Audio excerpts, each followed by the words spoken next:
Assalamualaikum warahmatullahi wabarakatuh.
Alhamdulillahilladzi ahsana kulla syai'in khalaqahu wa bada'a khalqal insani min tin thumma ja'ala naslahu min sulalatin min ma'in mahin.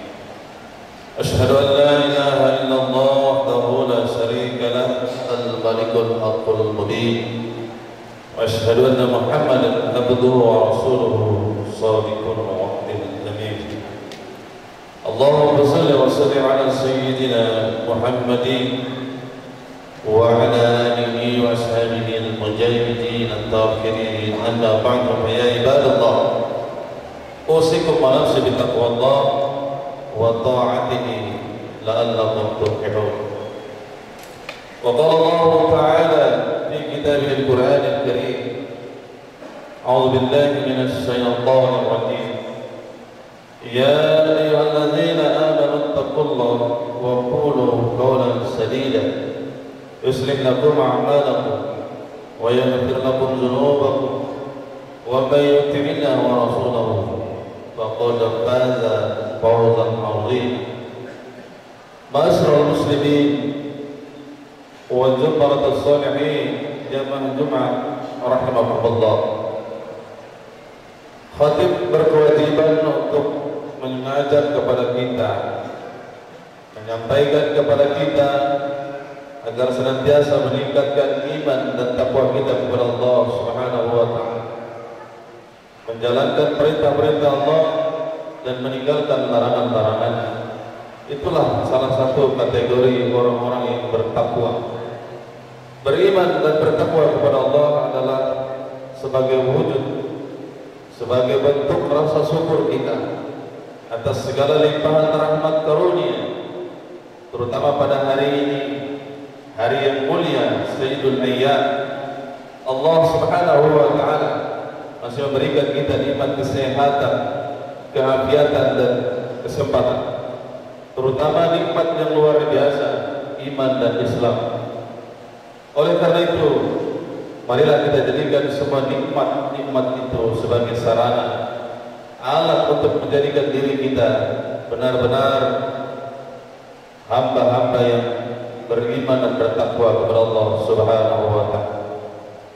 Selawat dan salam tak henti-hentinya kita kirimkan dan bacakan pada tujuan kita Nabi besar, manusia terbaik, kita Rasulullah Muhammad sallallahu alaihi wasallam, pada keluarga dan para sahabat-sahabatnya. Insyaallah selawat itu akan sampai kepada kita, yaitu rahmat dari Allah Subhanahu wa Ta'ala dan syafaat Nabi Rasul pada mahsyar. Amin. Amin amin ya rabbal alamin. Kaum muslimin sidang jemaah Jumat yang dimuliakan Allah Subhanahu wa Ta'ala, hampir semua jamaah haji Indonesia kita sudah berada di tanah suci. Mereka datang jauh meninggalkan keluarga, kampung halaman, sanak pemilik dalam rangka untuk mencari ridha Allah, sekaligus melengkapi diri menjadi Islam yang sempurna, karena ibadah haji adalah rukun Islam yang kelima. Ibadah haji adalah ibadah yang istimewa. Kenapa dikatakan istimewa? Karena berbeda dengan ibadah-ibadah yang lain. Ada namanya ibadah maliyah. Ibadah maliyah ini adalah yang dominan adalah harta, uang, seperti berinfak, bersedekah, bayar zakat dan lain-lain. Itu dominan ibadah maliyah. Ada juga yang dikatakan ibadah qauliyah, ucapan seperti berzikir, bertasbih, bertahmid. Dan ada juga dikatakan ibadah jasmaniyah, yang dominan adalah kekuatan badan jasmani, bekerja, bangun masjid, tempat-tempat ibadah dan lain-lain. Tetapi ibadah haji adalah gabungan dari semua ini. Dia harus memiliki uang yang banyak, baik sebagai biaya untuk ke tanah suci dan uang yang harus dia tinggalkan untuk anak, cucu dan lain-lain. Dan juga harus memiliki kesehatan lahir dan batin, jasmani dan rohani, dan juga cakap dalam qauliyah, ucapan, bertasbih, bertahmid, bertahlil, karena semua ini akan dipraktekkan nanti di tanah suci. Oleh karena itu, maka dikatakan ibadah haji adalah ibadah istimewa. Ibadah haji juga termasuk syariat Nabi Ibrahim alaihissalam, kemudian dilanjutkan oleh Rasulullah sebagai rukun Islam yang kelima. Kenapa syariat Nabi Ibrahim dilanjutkan oleh Rasulullah? Itu membuktikan bahwa ajaran-ajaran Ibrahim, Nabi-Nabi terdahulu, adalah ajaran agama Islam juga. Bukti bahwa para Nabi juga membawa agama Islam, ajaran Islam yang datangnya dari Allah Subhanahu wa Ta'ala, di mana diperintahkan bahwa haji itu adalah wajib bagi setiap muslim yang mampu. Mari kita lihat di dalam Al-Quran surah Al-Hajj ayat yang ke-27. Wa'azim bin nas bil hajj ya'tuka rijalan wa ala kulli dhamirin yatina min kulli fajjin amiqa. Wahai Ibrahim, Allah berfirman ketika itu pada Ibrahim, wahai Ibrahim, serulah seluruh manusia untuk berhaji, keliling Ka'bah, tawaf di Ka'bah ini. Niscaya mereka akan datang dari berbagai macam arah penjuru. Baik mereka akan menaiki kendaraan-kendaraan termasuk unta-unta yang gemuk dan kurus dan lain-lain sebagainya. Lalu Ibrahim bingung dan bertanya kepada Allah, wahai Allah, manusia siapakah yang saya akan seru? Sementara pada saat ini tidak ada manusia, hanya 3 orang kami. bahasa istilah. Kami hanya 3 orang, yaitu saya, istriku dan anak Ismail. Dihajar istriku. Lalu Allah berkata, "Qala inni a'lamu ma la ta'lamun." Sungguhnya aku lebih tahu daripada apa yang kau tidak ketahui. Ibrahim orang yang soleh dan taat atas perintah Allah. Lalu Ibrahim berteriak-teriak, memanggil, "Wahai manusia, berhajilah datang ke tanah suci." Terbukti bahwa seruan Allah melalui Nabi Ibrahim sampai sekarang ini manusia 5 juta, kurang lebih 5 juta, memadati setiap bulan Dzulhijjah 10 Dzulhijjah untuk tawaf di Makkah, sholat 2 rakaat di belakang makam Nabi Ibrahim AS, dan sa'i dan marwah. Oleh karena itu segala firman Allah tidak ada terdapat keraguan di dalam. Kemudian Nabi Muhammad SAW melanjutkan syariat itu sebagai rukun Islam yang kelima bagi kita yang mampu. Oleh karena itu, apabila umat Nabi Muhammad SAW memiliki kemampuan, uang, harta, kesehatan, keampiatan, lalu berdiam diri, tidak mau mendaftarkan diri, tidak berusaha untuk berhaji, maka dia tertolak sebagai Islam yang sempurna. Berbeda halnya bagi yang tidak mampu. Allah berfirman dalam Al-Quran, "La yukallifullahu nafsan illa wus'aha." Inilah letaknya ayat ini. Allah tidak memberi satu kaum di batas luar kemampuannya. Tetapi bagi orang yang tidak mampu, orang-orang miskin, wajib hukumnya untuk berniat berhaji. Mau sampai atau tidak ke tanah suci itu bukan urusan kita, tapi urusan Allah. Tetapi yang pasti sebagai umat muslim, mampu maupun tidak mampu, dari sekarang dia wajib berniat untuk menunaikan ibadah haji. Dan yang mampu wajib juga untuk mendaftarkan dirinya. Ada yang berkata bahwa antrian yang sangat lama, mungkin saat kami telah meninggal dunia, belum tentu juga ada panggilan. Itu bukan urusan kita. Yang Allah ingin lihat adalah kemauan, niat kita. Mau sampai maupun tidak ke tanah suci, asal sudah kita berniat, sudah kita berusaha, sudah kita mendaftarkan diri, maka di sisi Allah kita termasuk haji, rukun, melaksanakan rukun Islam yang kelima. Itulah kebaikan-kebaikan Allah. Dalam kebaikan ketika kita berniat, Allah berikan pahala yang luar biasa. Berbeda dengan berniat melakukan maksiat. Sebelum kita lakukan, Allah tidak perintahkan malaikat untuk mencatat dosa yang kita lakukan. Tetapi dalam rangka kebaikan, baru berniat, malaikat kiraman katibin sudah mencatat kebaikan untuk kita. Kaum muslimin wa jum'atul salihin rahimakumullah. Lalu kemudian dari hadis baginda Rasulullah SAW menjelaskan bahwa orang yang berhaji lalu meraih haji mabrur, tidak ada yang pantas baginya kecuali menjadi penghuni surga. Wal hajjul mabrur laisa lahu jazaa ila al-jannah. Tidak ada yang pantas bagi haji mabrur kecuali menjadi penghuni surga, masuk. Tetapi justru fenomena yang terjadi yang kita lihat, banyak orang yang berhaji tidak mampu, kadang berutang untuk berhaji. Ini tidak diwajibkan. Ketika meninggal dunia di sana, lalu meninggalkan utang, maka jasadnya akan terkatuk-katuk. Kemudian yang kedua, mereka berhaji untuk mencari popularitas, mencari nama, tidak sebetul-betulnya untuk meraih rukun Islam yang kelima atau ridha. Orang-orang yang seperti ini adalah perbuatan-perbuatan yang sia-sia di sisi Allah Subhanahu wa Ta'ala.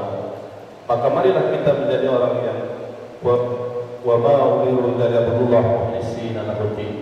Hamba-hamba yang senantiasa memurnikan hatinya, membersihkan hatinya, ikhlas semata-mata karena Allah dalam rangka beribadah apapun ibadah yang kita lakukan. lebih-lebih ibadah haji yang sangat istimewa. Kaum muslimin wal jumratus shalihin rahimakumullah. Kemudian bagi yang tidak berhaji atau yang sudah berhaji di Indonesia atau di tempat kita masing-masing, Allah Subhanahu wa taala memberikan juga ladang pahala yang luar biasa, yaitu berkorban hewan ternak. Berkorban hewan ternak juga adalah syariat Nabi Ibrahim alaihissalam. Kemudian dilanjutkan oleh Rasulullah Muhammad SAW. Karena berkorban juga hukumnya wajib. Di dalam Al-Quran Al-Karim Allah berfirman di dalam surah Al-Kautsar, Inna a'tainaka al-Kautsar fasholli li rabbika wanhar. Sesungguhnya aku telah berikan kalian nikmat yang banyak, kata Allah. Fasholli li rabbika wanhar, dan dirikanlah salat karena Tuhanmu dan berkorbanlah. Ini ayat satu dalil yang memerintahkan untuk kita umat Islam hendaknya berkorban. Tetapi ulama berbeda pendapat. Ada dua pendapat ulama tentang ayat ini. Pertama adalah wajib bagi yang mampu setiap tahun berkorban. Apabila dia mampu lalu dia enggan untuk berkorban, maka dia termasuk orang yang kufur nikmat. Tapi ya rabbikuma tukazziban. Nikmat yang mana lagi kan yang kalian dustakan? Allah begitu banyak berikan nikmat. Wajib bagi yang mampu setiap tahun. Tidak banyak, 2.500.000 kalau 1 orang. Lebih-lebih 1 ekor. Itu juga luar biasa. Pendapat ulama yang kedua adalah sunnah muakkadah, yaitu sunat yang menghampiri wajib. Artinya yang menengah juga harus berusaha untuk seumur hidupnya berkurban. Kenapa begitu penting kurban ini? Apakah Allah hanya memerlukan daging, darah dan lain-lain? Allah Subhanahu wa taala tidak membutuhkan daging yang kita kurban. Apalagi darahnya, apalagi bulunya, kaki tidak. Allah hanya ingin melihat sejauh mana kita menjadi orang yang kana abdan syakura, hamba yang pandai bersyukur. Karena berkorban ini adalah bentuk wujud syukur kita atas segala rezeki yang Allah berikan, kenikmatan yang Allah berikan. Kemudian daging yang kita korban itu kita berikan kepada orang-orang yang miskin, orang-orang yang tidak mampu, boleh juga kepada kerabat, keluarga. Kenapa? Karena pada hari 10 Zulhijjah itu, hari Tasyrik 11, 12, 13 adalah hari yang berbahagia. Maka orang-orang miskin juga harus merasakan kebahagiaan, memakan yang bergizi, daging. Bukan sebaliknya, ada orang yang berkorban karena nanti habis lebaran dia mau bikin acara syukuran kecil-kecilan. Mending hitung-hitung kita berkorban saja, karena kita juga akan mendapatkan daging nanti dari panitia. Niat seperti ini adalah niat yang sia-sia di sisi Allah. Kalau kita diberikan oleh panitia, alhamdulillah. Kalau juga kita tidak diberikan, bersabar, karena memang berkorban ini untuk membuktikan diri kita bahwa kita apa, termasuk orang yang bersyukur atau tidak. Kalau masih ada niat berkorban untuk mengharapkan daging itu, maka sia-sia korban. Yang paling dicintai adalah korban yang ikhlas. Memang ada syariat sepertiga dari daging itu milik si pengorban, tapi bukan tujuan itu kita berkorban. Bukan tujuan kita harus mendapatkan daging, itu kita beli daging, bukan itu. Tapi yang ingin Allah lihatkan sejauh mana keikhlasan kita. Awas, di bulan Zulhijjah, hari Tasyrik, bagi yang mampu lalu dia tidak berkorban setiap tahun, maka dia termasuk orang-orang yang mendustakan nikmat. Bagi ya rabbikuma tukazziban.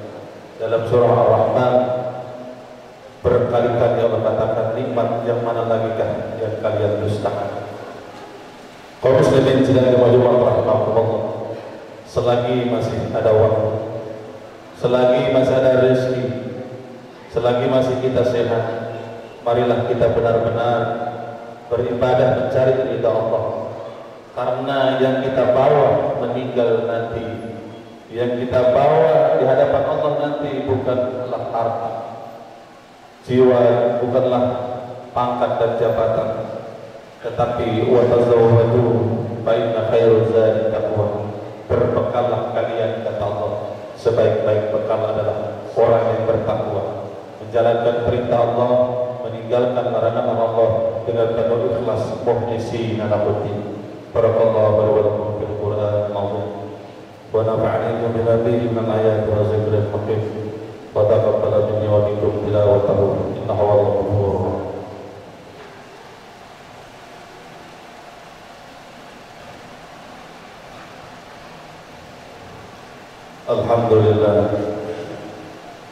Alhamdulillah rabbil alamin wal 'aqibatu lil muttaqin wa la 'udwana illa 'alal zalimin.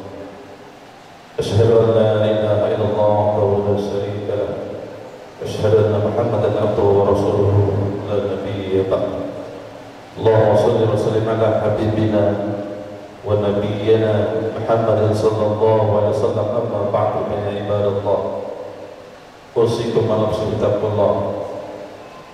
Qala Allah Ta'ala fi kitabihil Qur'anil Karim, inna Allaha wa malaikatahu yusholluna 'alan nabi ya ayyuhalladzina amanu shallu 'alaihi wa sallimu taslima. Allahumma shalli 'ala sayyidina Muhammad wa 'ala ali sayyidina Muhammad kama shallaita 'ala sayyidina Ibrahim wa 'ala ali sayyidina Ibrahim fil 'alamin innaka Hamidum Majid. Allahumma rabbana khulafa ar-rasyidin Abi Bakr wa Umar wa Utsman wa Ali wa ala baqiyati sahabati tabi'in wa man tabi'ahum bi ihsan ila yaumiddin. Allahumma ighfir lil muslimin wal muslimat wal mu'minin wal mu'minat al ahya'i minhum wal amwat wal mujahidin fi Palestin. Allahumma ansur ikhwana al muslimin fi Palestin. Allahumma ansur ikhwana al muslimin fi Palestin. Innaka sami'un qarib mujibud da'wat ya qadil hajat.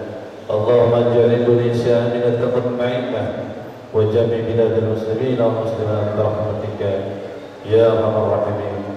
Allahumma rabbana atina fid dunya hasanah wa fil akhirati hasanah wa qina adzaban nar. Ibadallah, inna Allaha ya'muru bil 'adli wal ihsan wa ita'i dzil qurba wa yanha 'anil fahsya'i wal munkari wal baghi ya'idhukum la'allakum tadhakkarun. فَالْوَالِكُمْ وَالْكُرُوا وَلَا يَأْمِنِكُمْ وَلَذِكْرُ اللَّهِ أَكْبَرُ وَاللَّهُ يَعْلَمُ مَا تَصْنَعُونَ. أقيموا الصلاة.